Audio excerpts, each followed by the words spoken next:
Falando em frio, com a chegada das temperaturas mais baixas, muita gente começa a sofrer com o nariz entupido, dor de cabeça, pressão no rosto e aquela sensação incômoda de congestão. Mas afinal, quando esses sintomas são apenas um resfriado e quando podem indicar uma sinusite?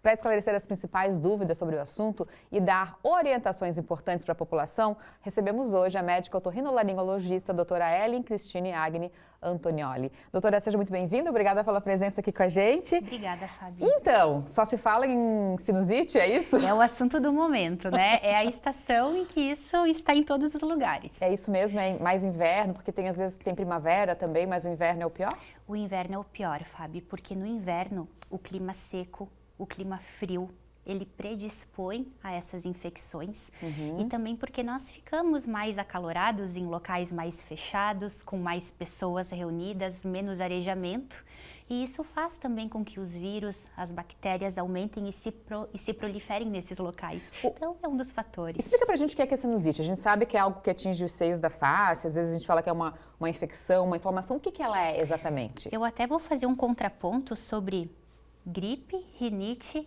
e sinusite. Ótimo. Porque eu acho que isso é a maior dúvida das pessoas, né? E elas se parecem muito. Então, a gripe, geralmente, nós temos aquele quadro geral, dores no corpo, às vezes uma febre associada, uma congestão, uma dor de garganta, um quadro mais misto, mais geral. Tá. A rinite é uma inflamação da mucosa, em que geralmente ela gera espirros, gera coriza, gera obstrução, e a sinusite é uma evolução desses quadros, tanto uma evolução da gripe, quanto uma evolução da rinite, gerando uma infecção. Então vamos imaginar aquele catarro parado ali que tinha antes, infeccionado. Então, o que a avó dizia lá, que a sinusite é uma gripe mal curada, é mais Faz ou todo menos... sentido. Faz todo sentido? Sim, porque as sinusites, elas podem vir, na grande maioria das vezes, de alergias ou de gripes. Ou de gripes, como se fosse uma continuação disso. Essas são as principais causas ou tem outras São causas? as principais causas são as principais causas e é o que mais a gente vê. Mas, se eu for te falar em porcentagem, 90% das sinusites são por causas virais. Pega um vírus qualquer, fica um pouco congestionada, não trato bem, não melhoro bem, vai ficando aquele quadro mais longo, mais arrastado, que geralmente tende a se resolver em uma semana, não resolveu, inflamou, deu sinusite. Tá, voltando lá então que você nos falou sobre a diferença entre os três ali, quais são então os principais sintomas para a gente identificar bem sinusite? Dor na face, descarga nasal, quando sai catarro mesmo, gotejamento pós-nasal, tu sente engolir. Ah, que fica sempre aquela coisa parada aqui. Muitas pessoas chamam de pigarro também, né? Tosse também associado, mas geralmente as pessoas têm uma dor de cabeça mais frontal ou uma dor mais facial, uma sensação de peso na face com a obstrução, a secreção, o gotejamento e a tosse. Existem pessoas mais propensas a ter sinusite? As alérgicas. Alérgicas. E aqui na nossa região a alergia é muito comum. É uma grande parte, né? Eu sou gaúcha e eu digo que lá eu não tinha alergia, aqui eu também tenho agora. O nosso município aqui, ele predispõe muito. Verdade. A alergia. Quando que a pessoa deve procurar atendimento médico, né? Porque tem um resfriadinho ali, para que ele não se transforme numa sinusite, assim, qual é o ponto, né, para procurar o médico? Geralmente, digamos que você está com um resfriado, você está bem, está confortável, você está sentindo só aquele nariz mais carregado, mas não tem febre, não tem uma dor tão importante, você pode fazer a sua higiene nasal, assoar o nariz, às vezes tomar algum analgésico. Passou o tempo, mais ou menos, de melhora espontânea, que seria uma semana, e esse quadro está agravando ou persistindo, é hora de procurar. Então, geralmente os quadros eles se resolvem de forma simples em uma semana. Se arrastou muito dali, com certeza vai ter alguma evolução. Como é que é detectada a sinusite pelo médico? É clínico. É clínico? O exame é clínico. Nós não precisamos, teoricamente, de uma tomografia, por exemplo, ou um raio-x da face para ter a confirmação de uma sinusite aguda.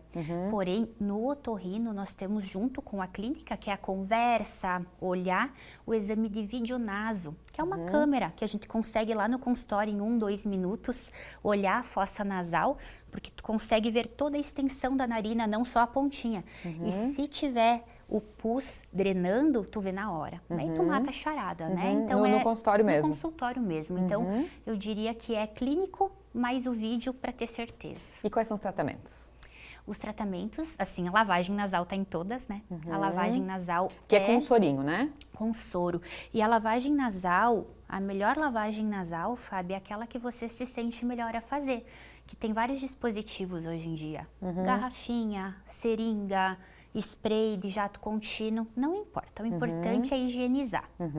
Sprays de corticoide nasal ajudam muito também a desinflamar a mucosa. Mas aí tem que ser com o médico, né? Tem com o médico, né? Tá. Geralmente nós associamos anti-inflamatórios, corticoides via oral e em alguns casos antibiótico. Mas esse estigma que toda sinusite precisa antibiótico não é uma verdade. Muitas precisam, mas não são todas. Sim, precisa diferenciar o médico que vai fazer isso, né? Exato. Você falou sobre o uso do sprayzinho com corticoide. Ele oferece algum risco? Tem que cuidar? Tinha uma época que dizia que vicia, se usa muito, né? Como é que funciona? Nós temos, Fábio, 2 tipos de gotas, sprays para pôr no nariz. Os corticoides nasais e os descongestionantes nasais. São 2 levas diferentes. Os descongestionantes, eles viciam.